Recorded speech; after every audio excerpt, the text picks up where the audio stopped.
I've been running a successful ads agency for close to 3 years now, and along the way I've made a lot of mistakes, right? There's obviously a lot of things I've learned and a lot of things I would have done differently. So in this video, I'm going to tell you pretty much the biggest things I've learned and the biggest mistakes I've made so that you can learn from my mistakes for me. So if this is your first time running an agency, you're just about to get started, or perhaps you're within the first year of your agency, this is the perfect video for you. Sit down, let's go through them, and let's see if I can save you some time and maybe some money. So I said successful agency for 3 years. Well, that's because this is the one agency that's actually been successful for the past 3 years, but this isn't my first. This is probably my third agency. I mean, I started this maybe when I was like 17, 18 years old, right? I just turned 25 yesterday, actually. So this agency, PPC Powerhouse, has really been around since I was like 21-ish. So along the way, I have learned a lot of things, and I'll be honest with you, waiting too long to delegate. And when I say hire, I don't even mean full-time employee, all the legality and all that stuff. I just simply mean delegating. Like, I probably didn't delegate work until I was a little over a full year into running the agency. I was pretty much like a one-man show at like 15, 20 clients, and that wasn't necessary. It wasn't a margin thing, I can't afford it thing. It was just simply like me just kind of being a control freak and probably a little scared, a little anxiety. I'm sure if you're watching this and you don't have any employees yet, but you're like on that border, you're probably a little anxiety, right? You're probably like, I don't really want to hire. I could. I know how it is because I was there, but that was a big mistake, and something I regret was simply waiting too long to hire or delegate out that work. And obviously there's like hiring frameworks and all this other stuff you should know when you are going into that you can look up online. I don't have it top of mind, but in terms of like hiring frameworks, just from like a general broad standpoint, what's the busy work, right? What can I remove myself from first? If you're just starting an agency, you're probably not going to remove yourself from sales, or you're probably not going to remove yourself from admin and operations. And again, I could be wrong. Everyone's different. Perhaps that is best for you. But for me, and I would argue most agency owners, they're probably removing themselves from fulfillment first. In other words, the media buying. And again, this is just from an ads agency perspective. An agency is a broad term, right? You could be running a graphic design agency, a videography. You could be running a clipping agency. But the structure of the framework is still there. So delegating, hiring, however you want to phrase it, that was one of my early regrets, delegating and outsourcing that work. If I brought on a media buyer maybe 6 months sooner than I should have, it would have saved me so much time and so much stress. I mean, think about it. Especially if you do media buying like Facebook, Google ads, it's a lot of work, or it can be, especially for new clients and bigger accounts. And when you do that times 15, that's a full-time job. I mean, I was basically a full-time media buyer while running, starting, and scaling a business, right? So, yeah, I would definitely say hire as soon as you possibly can, when it makes sense, when you have consistent income and reliable income, and obviously when you have the margins for it. Luckily, if you are just starting out and you're between like that 5 to 10K mark, you can hire overseas. Like, I'll be honest, you can hire overseas. Just make sure you get a really good quality person who's really good at what they do.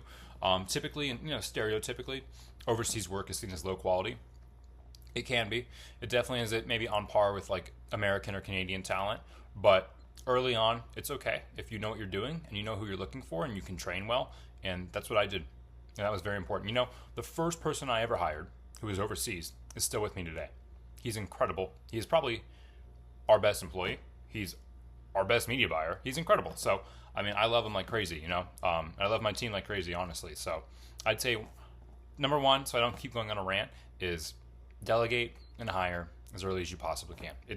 You're going to love it. It's scary at first. It's expensive at first, perhaps, but once you do it a couple times, or honestly, once you do it your first time, you're going to be so glad you did it. And obviously, a lot of people say this, and I'll kind of slip it in. They say, hire slow, fire fast. And there's a lot of truth and reality behind that, and you'll probably learn. Okay, now this next one, you can kind of perceive it in a couple different ways, and a little contradicting, but I'll just get out and say it. I probably regret not niching down. And niching down can mean a couple things. Typically, when you think of niche, you think of the industry, the business, right? A niche could be roofers. A niche could be solar companies. A niche could be e-commerce, right? But a niche can also be the service you offer.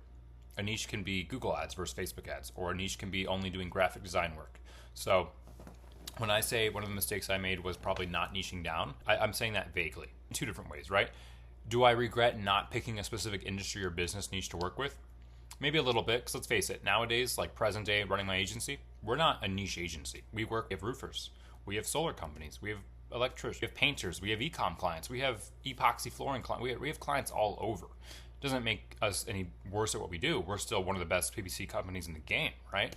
But in terms of scale, and business and processes and systems, niching makes things easier, especially as you approach scale.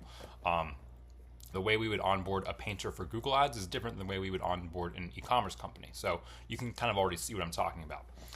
I don't fully regret not niching down. I'm just kind of saying it generally to most of you out there because it's definitely something that makes things a lot easier.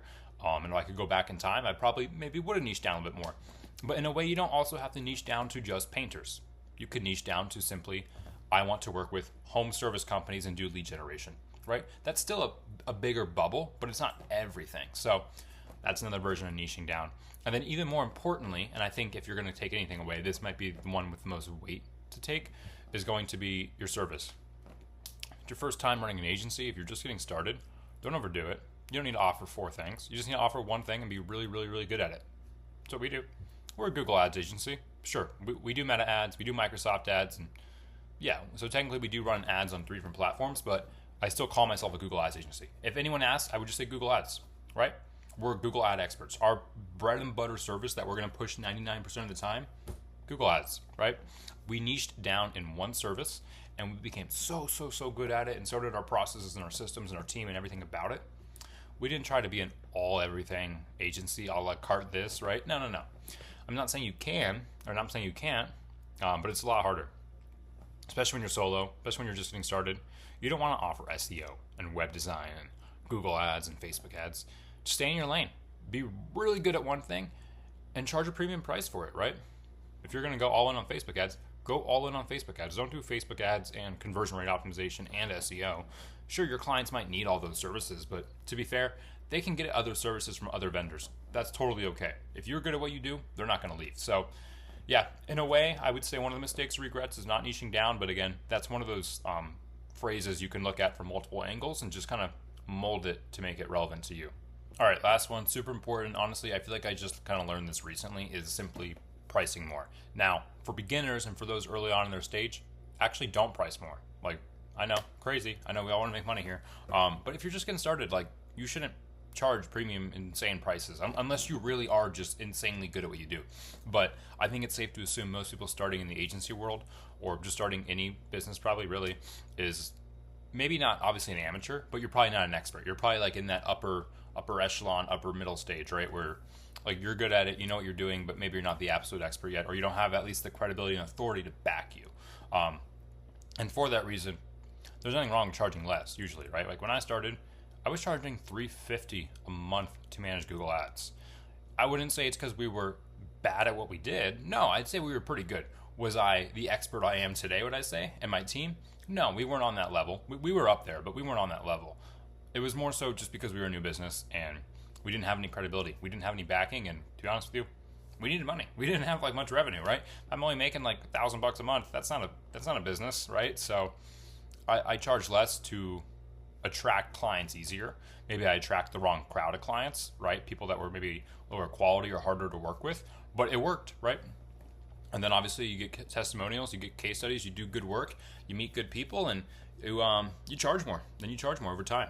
And that kind of leads me to exactly what I'm saying is once you get to that, I guess, phase where it makes sense to charge more and you can kind of get away with it, then you absolutely should charge more, because I regret not charging more sooner.